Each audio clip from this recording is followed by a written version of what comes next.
Hi guys, James at Rampant Lion Reviews again for you today with another beer review. For this one, we are going to stick to the US, but we're going to go over to the state of Pennsylvania once again, but we're going to go to another brewery that I've never tried anything from before. So these guys are another relatively new addition to the local beer scene, but they've built up a very good reputation for themselves, and this brewery is one that was recommended to me by a guy who I know knows the Pennsylvania beer scene very, very well. So a big thank you to him for making this review possible. But the beer itself is a style that I've had many examples of on the channel before.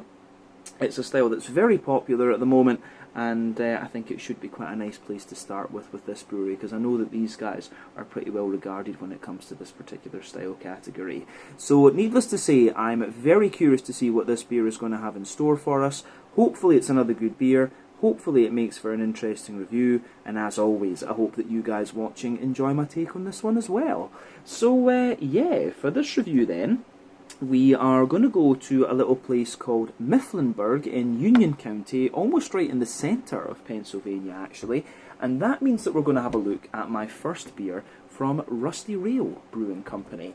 So this particular beer is called Double Fog Monster. It comes in at 9.5% ABV, and this one is a New England Hazy, Imperial Double, whatever you want to call it, IPA. And this is a pretty damn big can actually. This one is a 19.2 fluid ounce can. I think this is one, it's actually more than one British Imperial pint actually. This one must be in the region of 700 millilitres or something like that. So a little bit crazy actually to sell a beer like this in such a big can, but that's just kind of how it goes in America. Things are bigger over here. But a massive shout out in this review to my good friend Paul Romeli of PA Brew News. He gave me this can to review on the channel, and he told me this is one that he really wanted to see a review for, so I was making sure that I got a review of this beer done actually, and he picked out a few really nice Pennsylvania beers from his local area for me to check out, so that was really cool of him to do that. But I'll put the link to his channel in the video description below. Make sure you check him out. Awesome guy. He's the best madman you will ever meet. You just can't help but love this guy. So yeah, do go and show him some love, subscribe to him, and watch some of his videos if you haven't already. But yeah, let's crack on with this one then and see what it's all about. The Double Fog Monster, a 9.5% New England Hazy, Imperial Double, whatever you want to call it, IPA, from Rusty Rail Brewing in Mifflinburg in Union County in central Pennsylvania. So, as always with my reviews then, I'll tell you a little bit about the brewery before we taste the beer. If you want to get straight to the tasting, just fast forward. All the usual links can be found in the video description below. That's the brewery website, the link to my other reviews that hopefully I can do in the future from Rusty Rail Brewing Company. Very first time I'm trying one of their beers, as I mentioned. But there's all the usual social media down there. If you want to see more reviews, do please consider subscribing to the channel. The support that you give is massively appreciated. And remember, you can go into the channel homepage and search for beer based on the geography tagging systems. Just go in there, use your little search bar, put in your hometown, state, county, province, prefecture, whatever you like. If I've reviewed beers from the area that you search for, they will pop up. Failing that, you can check out the playlist of beers from different countries. You'll find this one in the American playlist along with a number of other things, and you can check out the playlist of beers from other countries as well, which I do recommend you do, because there are some really nice things on the channel these days. But yeah, let's go on to my brewery notes then, and I'll tell you a wee bit about Rusty Rail Brewing Company. So, Rusty Rail Brewing Company, as I've mentioned to you already, are based in Mifflinburg in central Pennsylvania, and the brewery was founded by brothers Paul and Eric John, who actually ran a home construction company, and the brewery opened in 2015. But Eric had previously experimented a little bit with home brewing, and it was him that suggested that the brothers actually found their own brewery. But the story goes back a little bit beyond that. So the brewery is located in a large brick building that was built back in 1911, and it was previously home to the Mifflinburg Body Works, which manufactured wood bodies for the old Ford Model T trucks, and then military vehicles during the Second World War, and then later, after steel-bodied vehicles became the norm, it was manufacturing pool tables, and it was a home cabinet company apparently until 2007. But the brothers opened their own cabinetry company in 2009, having acquired the building, but their activities didn't require anything near the entire floor space of this building, because apparently it's about 250,000 square feet of space that they have here. But they wanted to make good use of the space, and so they settled on the idea of creating what they called a destination brewery. So they hired a contractor called Rich Schrader to come in and renovate the building back in 2013. It took them 2 years to plan and complete this venture, and they actually repurposed several things from the original factory and the design. So the brew pub opened officially in 2015, and it's one of the largest in the state of Pennsylvania, and it features a beer garden, a games room, a mural lounge, and also video games tables, as well as a number of the original Ford Model T trucks that were actually built in the factory. But they also have about 20 rooms on the top floor for guests that want to stay at the brewery, and after kind of managing this mammoth project, these days Rich is actually the president of Rusty Rail Brewing Company. But the name Rusty Rail was chosen because the factory had a railway that ran right through the middle of the factory, and apparently the little kind of grab things, I can't think of the English word for that, but yeah, the little spikes that held the rails onto the sleepers on the track have been used for the door handles and things like that, so there's a lot of kind of railway and factory imagery there. As I say, they've repurposed a hell of a lot of the materials from the original factory to be used in here. So yeah, Rusty Rail seemed like a very good name for the brewery.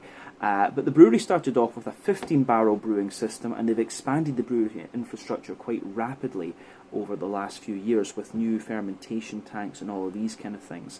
But as of September 2023, when I'm filming this review for you, these guys have produced 250 different kinds of beer according to Untappd, and they've become pretty well known across the state of Pennsylvania. But this, like I say, is one of Paul's local breweries from what I understand, and he rates them very highly. And he knows his beer, so if he rates them highly, they probably will be pretty damn good actually. But yeah, that is everything I can really tell you about Rusty Rail Brewing Company for the moment. If you want to learn a little bit more about these guys, you can check out the brewery website, you can follow them on Facebook and Instagram to keep up to date with all the latest goings on, and you can check out the Rate Beer, Untappd and Beer Advocate pages to learn more about all the different beers that they've done. Either that, or you can go and watch some of Paul's review videos that he has done as well, because he's done a good few beers from these guys when I had a little look actually. But yeah, let's go on and have a little look at the beer itself. So like I said to you, this one is a 9.5% New England Hazy Imperial Double, whatever you want to call it, IPA. The can itself is 19.2 fluid ounces, which I believe is quite close to, I think it's about 600 millilitres, something like that. But it's quite close to one British Imperial pint, which is 568. The American pint is, of course, 16 fluid ounces, and that is 473. So yeah, you can see, I'm not sure how well you're going to see it with the angle of the camera there, you can see the Rusty Rail Brewing Company symbol. I don't think that's anywhere else on the can actually, apart from on the back there. I think you can see it a bit better there, just because of the angle that I'm having to prop the camera up at. You can't really see that. Plain silver top on the can there. And I wasn't actually able to find out any of the hops and things that were in this beer, unfortunately. I just know that this is a 9.5% New England Hazy Double IPA. Yeah, it just gives you the usual health warning on the side here.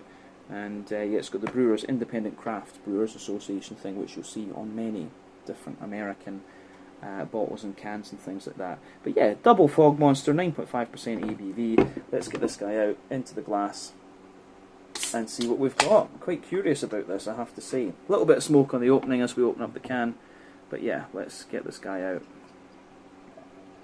and see what it's all about. So, yeah, I think we've got enough out of the can to have a wee look at this one. So, yeah, I have to say, this looks pretty nice actually. So before the head disappears, I think we've got maybe about half of the beer, a little bit more than half of the beer out and into the glass, but you can see this one's poured at that amount. It's poured with about a 2/3 finger of a frothy, yeah, I would say kind of cream coloured head there. You can see, if I bring it back here, you can see there are some medium-sized bubbles on the surface of the liquid, but it gets a little bit foamier the further up that we go. But yeah, I have to say, this is one of the more kind of orangey, amber-leaning New Englands that I've come across, actually. So remember, the colour of your beer depends on a few things. 1, the type of malts that you use. This goes a long way to determining your EBC rating. 2, length of your wort boil is also going to play a role, because the longer you boil the wort, the more the sugars caramelise, and thus you get a darker colour of beer. But any barrel aging that you do, or any adjuncts that you put into the beer, will play a role in they will play a role in the colour of the beer too. But when it comes to New England IPAs and stuff like that, you don't often have to care about the adjuncts and things like that. You know, these beers are pretty straightforward in that sense. But appearance-wise, not too much in the way of visible carbonation. The beer, in terms of the level of haze, it's certainly not the soupiest and gloopiest of New England IPAs that I've come across. But remember, the level of haze in these beers depends on the oak content, wheat content, and to a degree what yeast you use. And that can vary from, the level of haze can vary from brewery to brewery and beer to beer. It's something that you just kind of need to think about on an individual basis with these. But yeah, this is quite interesting. This beer doesn't have so much haze to it, and the level of haze, it's not the most soupy and gloopy of things. So yeah, the oak content and the wheat content and the yeast are going to determine that. So yeah, that's quite interesting, I have to say. Appearance-wise, it has a little bit, it kind of seems as if it's a little bit more in the middle of a West Coast and a New England IPA from its appearance. Certainly not the haziest, but it still looks nice, and it's definitely one of the more kind of orangey leaning ones that I've seen in recent times. So maybe they're using a wee bit of like caramel or something like that in there, you never know. So yeah, I think that's probably everything we really need to say about the appearance of this one, to be honest. We should move on and have a little look at the aroma, so let's do that. Aroma-wise then, let's get started. Oh, yeah. This is interesting. I'm going to say straight away, this beer does not have the most... It's not got the most pungent of aromas. I have to say that about it. This is kind of interesting. It's actually very reserved in a lot of ways. So usually New England IPAs, they come across as very sweet, creamy, and all of these kind of things. But when it comes to New England IPAs, I think there are 6 different ways these beers can lean in terms of their kind of malty and yeasty character. So usually they've got a little bit of farmhousey yeasty character, rye lean and grainy side of things as well. Those are a bit more common in American brewed New England IPAs, but you've also got wheaty bitiness, barley malt bread, oaty creaminess, and also sweetness. This beer for me, it smells quite... this one, I do get a little bit of... I get quite a lot of barley malt out of this. I don't get much in the... I maybe get a little touch of the yeastiness in there, but it's certainly not the most kind of wheaty bitey or creamy oaty type New England IPA either. So this one has got me thinking a little bit, and after 4,000 beer reviews, you want beers that are going to make you think a little bit and test your palate. So that's worth thinking about when it comes to these things. It does almost smell a wee bit as if there might be a bit of fruity adjunct in this one. I'm honestly not sure. It didn't say anything about that on the website or on the Untappd page or anything like that. It was quite hard to find any information on this beer, but it reminds me a little bit of some of the Lawson's Finest Liquids ones that I've tried, which were a little bit, they were like kind of where the West Coast, it was kind of almost like when you had the West Coast crossed with the New England in a sense. Those were really interesting in that way. So this beer reminds me a little bit of the Lawson's ones that I had, because they still had a little bit more of that kind of West Coasty sweetness, but they had the low New England IPA bitterness. I wonder if this beer is going to be a little bit like that, to be honest. So yeah, let's just break the aroma down then and describe it for you a wee bit more in depth. So the backbone of the beer, you do get a little bit of this kind of fresh white bready bread crust coming out of the beer. So a little bit of a kind of fresh white bready bread crust. There's a wee touch of kind of woodiness coming out of the beer, but that's very, very minimal. And then on top of that, there's a little tiny touch of like a wholemeal brown bread. So yeah, fresh white bready bread crust, a little bit of a woody kind of character. There's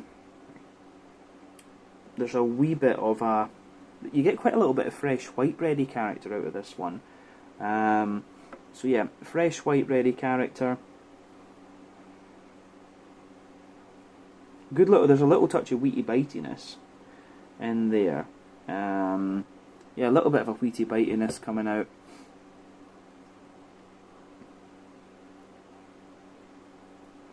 You do, yeah, the wheaty bitiness is at the back of the nose there, and you can smell the white bread. There is a little bit of a wheaty character just densifying that out. As I've said in many reviews before, American wheat, in my opinion, is quite a little bit smoother than European wheat, and you get a good little bit of that in this beer. But I will say that when I think about New England IPAs, this one does have a good little bit of sweetness to it, and it's quite interesting.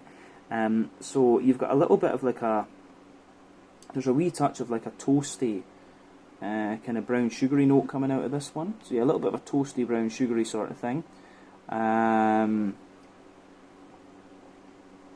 top of that, you've got a little bit of a kind of sweet caramelly note as well. Yeah, so a bit of toasty sweet caramel in there, a little bit of McVitie's Digestive Biscuit. Absolutely, you've got a little bit of kind of Werther's Original butter candy, butterscotchy sort of thing coming out of this one. And you do have a wee tiny bit of a straight up sweet caramel in there. But you get this, as you get with some of the New England yeasts, you've got a little bit of this almost like sherbety sort of thing right in the middle of the nose here. So you can really feel that contributing to the flavour of the beer as well. So quite a wee bit of that coming out of this one.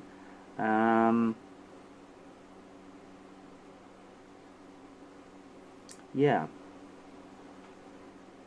So I do like how I do like that about this one. This is quite interesting. I think this is one of these beers where the aroma and the flavour are going to diverge quite a little bit. So we'll just need to see. Let's leave the malty and yeasty side of things of this one just now and go on to the hoppy side of the beer. So for me, the hoppy side of things with this beer, the green component, it's got quite a bit of, you know, really bright floral aromaticity to it, quite a little bit of a grassy, zesty character, teeny little bit of earthiness as well, but the green component, generally speaking, is quite bright. So you have to remember with IPAs, there are three types of hoppings that you can do. Early addition hopping, which is going to give you a lot of bitterness, and that takes place within the first hour of the wort boil, and it gives you a really deep, dank green component in flavour and aroma. You've got late addition hopping, which takes place within the last half hour of the wort boil. That gives you a little bit of bitterness, but mainly flavour and aroma. And that gives you quite a bright green component in terms of the aroma and flavour. Then you've got dry hopping, which takes place after the wort boil is complete, and that one gives you pretty much all flavour and aroma, and again quite a bright green component in terms of flavour and aroma as well. So yeah, that's worth bearing in mind with these beers. So yeah, you can smell with this one, the bright green component is an indicator of late addition and dry hopping, and New England IPAs rely basically on late addition and dry hopping. West Coast IPAs use all three, hence why they're more bitter and deep and dank. On the fruity side of things then, for me, the fruity side of the beer is quite muted. It's almost, I wonder if there's like a little bit of strata or something in here. It just, the aroma of this one really strikes me as being quite like melony.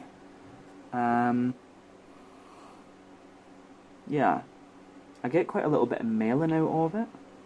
Quite a little bit of kind of strawberry character as well. Yeah, I really wonder about strata in this. There's maybe a little bit of lime and a wee touch of orange or something like that. But yeah, the other thing could be cashmere. Cashmere is very distinctive. So I think this is like cashmere or cashmere or strata or something that's in here. It could be what's the one that's the daughter of Talus would be the other one, with that kind of sharper pink grapefruit. I could see that being possible with this. This has got a more unusual hop in it, I have to say. So the fruity character of this beer is pink grapefruit makes sense. It has got a little bit of that pungent pink grapefruit, sort of melony type notes as well, and yeah, some kind of orangey, limey, kind of strawberry type thing Yeah, this has really challenged my nose a little bit, this, I have to say, because it's quite mild in terms of its aroma in the first place. But yeah, as I always say, take a little bit of time to enjoy the aroma of the beer before you get stuck into it. But I think we should have a taste of this one now and see what it's all about. But yeah, this is the Double Fog Monster, a 9.5% New England Hazy Imperial Double, whatever you want to call it, IPA. My very first beer from Rusty Rail Brewing in Mifflinburg in the centre of Pennsylvania, Union County. Slàinte, skål, cheers.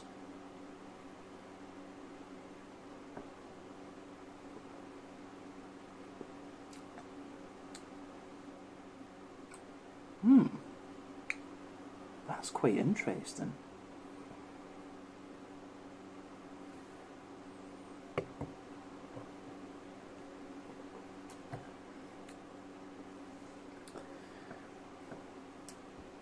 Yeah, I have to say, if I think about this beer, it's actually very kind of, it's nice, I'll say that straight away, but it's sort of like very mild-mannered, to be honest with you. It really does remind me of like the Lawson's Finest Liquids beers. I remember them having this kind of like smooth bready character with a bit of brown sugar, and then the lower bitterness. It was kind of like they almost had like a little bit of the kind of more bready West Coast IPA type flavour profile. But then, yeah, they really fitted the New England category that little bit more. This beer really does remind me of that. This is an interesting one. I like it. And I will say that for a 9.5%, it's pretty dangerous how drinkable this thing actually is. Yeah.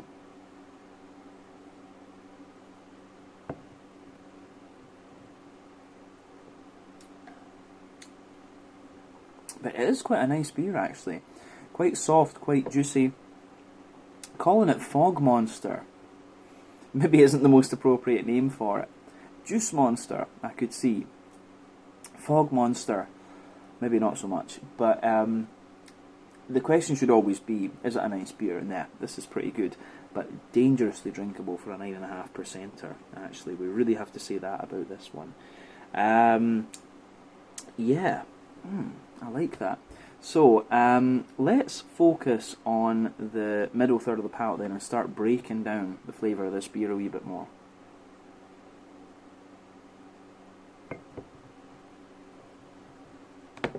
So, middle third of your palate, you can feel that the backbone of this beer, you've got a lovely, kind of smooth, white bready character there. As I say, that just forms the backbone of the beer. When you move further forward on that middle third of your palate, you get a little bit of woodiness in there. There's a wee bit of a crackery layer above all the kind of bread crust and things like that as well.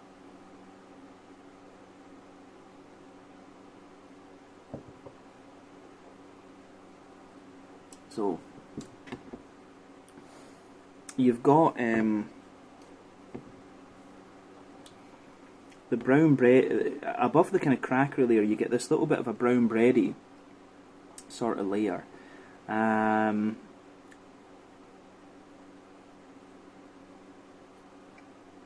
Yeah, the brown bready sort of layer that comes out of this one is quite interesting because it lingers there and it gets a little bit more grainy but also a little bit sweeter the further into the aftertaste that you go. And then above the kind of brown bready layer you get this soft, you do get this soft and slightly sweeter white bready note coming out of the beer.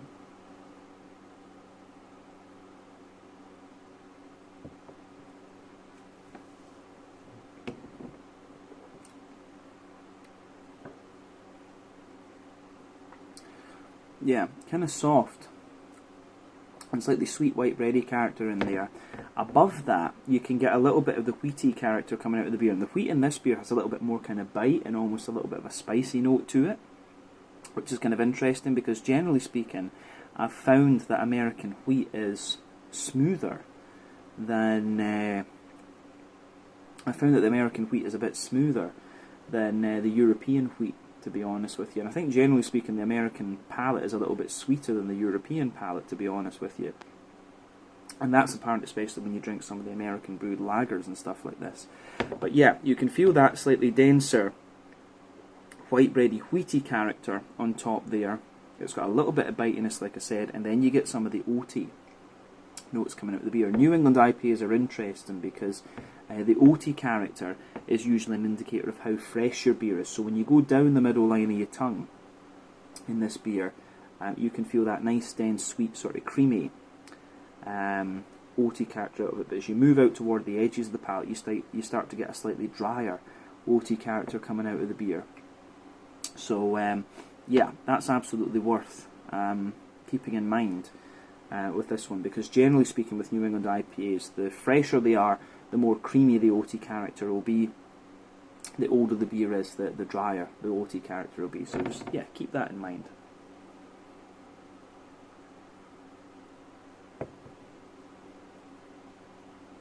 So yeah, you can feel that in there. In the centre of your palate, you get a little bit of a circle there, a kind of oily circle. So you can feel in the base there's a little bit of a kind of Werther's Original butter candy, butterscotchy sort of thing. You've got a sweeter, you've got a little bit of a kind of straight up sweeter boozy caramel in the middle of your palate too. And with this beer being like 9.5% ABV, that's definitely quite obvious in there. So yeah, lovely kind of big oily sweet caramelly note sitting there, which you would expect of a 9.5% beer, as I say. And you get a wee bit of like a biscuity note coming out of it as you move out toward the sides of the palate too. So yeah, the way that this beer goes together in that malty aspect in the middle third of your palate is quite interesting. So yeah, I think we can leave it at that for the middle third of the palate then. So let's look at the back third of the palate. Just remember that trend with your palate, that generally speaking, sweeter flavours will come out further forward, drier flavours will come out further back. And on the back third of the palate, you're going to get similar flavours to the middle third of your palate, just at different intensities. But border region between middle and back third of your palate, you certainly get a little bit of kind of brown bread in the base and the white bread going further up. You get the bread crust on the base of that back third of your palate, which feels a little bit drier. Then you've got the more kind of crackery note sitting on top of that. You've got a sort of wholemeal brown bready character sitting there, which feels a little bit lighter and a little bit more airy. Then you've got the white bready character, which does the same. It feels a little bit lighter and more airy on the back third of your palate in comparison with the middle. And you can feel some of the wheaty character just creeping over the top of that, which is quite nice.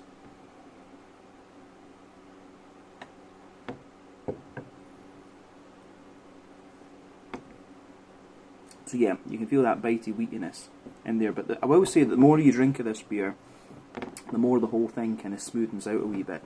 But above everything else on that back third of the palate, you start to get some of the kind of yeasty character kind of jumping out of the beer. So the yeasty side of this beer, you've got that nice kind of, you have got that sort of dense, kind of, it's actually more of a grainy. You get that dense, grainy, wholemeal, brown bready, doughy sort of thing.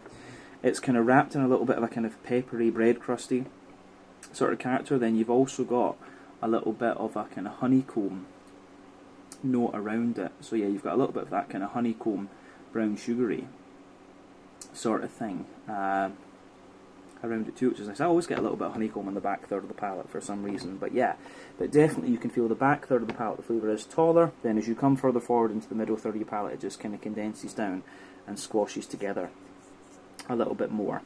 But yeah, I think that's everything we need to say about the malty and yeasty side of things with this beer. But the malty character in this one really just reminds me of Lawson's beer. So a little bit more West Coasty, a little bit more kind of sweet leaning, softer bready notes and things like that. And you do actually get a little touch more bitterness out of this beer, especially the further into the aftertaste that you go. So on that note, let's go to the green component. In the back corners of the palate, there's absolutely a nice little bit of earthiness in there. So a nice little bit of kind of big floral earthiness in there. As you move further forward, it's got a little touch of a kind of herbal note coming out of it. And as you push further forward, you get more and more of a slightly spicy, floral aromatic note coming out of the beer. Then round the front curve of the tongue, it's a little bit lighter and more grassy, and you have this more kind of oily sort of note. It's a more oily and zesty, grassy component around the front curve of the tongue. So that's really interesting, actually.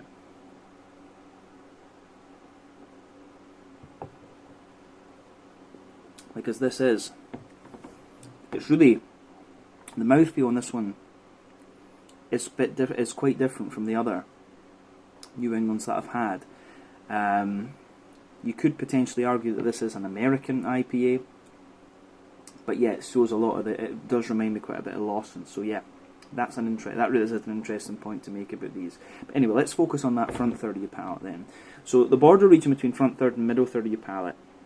Nice little bit of brown bread in the base, the white bread on top. Then the base of that front third of your palate, you've got the nice kind of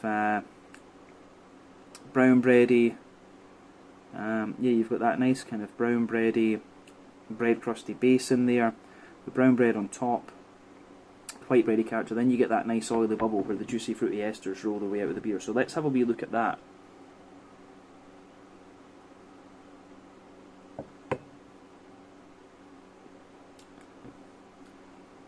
Yeah, I would be very curious to know what hop is being used in here. I think when I said talus earlier, I don't see that in the flavour. It is potentially the case. Sabro, maybe. But yeah, the fruity character in this beer is quite unusual. Like it is kind of what I was picking up in the aroma. Like there's quite a little bit of like a melony sort of note to this one, which could, Cashmere would be an option for that. Strata would be another option as well. So I do get quite a bit of melon, particularly in the back half of that front third of your palate. So quite a bit of melon for sure. As you move further forward, it sort of gives you this big, almost limey character to it. Equinault would be an option for that. But then again, Cashmere would be another thing. You do get a wee bit of an almost like coconutty note out of this one. So, Talus or Sabro wouldn't surprise me too much, to be honest with you, when I think about it. But yeah, quite a little bit of a lot of melon, maybe a little bit of a kind of juicy pink grapefruit, and that would be Talus that would give you that. And as I say, Strata wouldn't surprise me either. You get a bit of this, you get a bit of a limey sort of strawberry sort of thing with a bit of coconut underneath it on the front half of that front third of your tongue. So a few interesting things going on in this one actually that are making me think.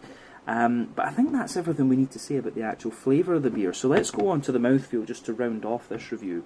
So mouthfeel wise,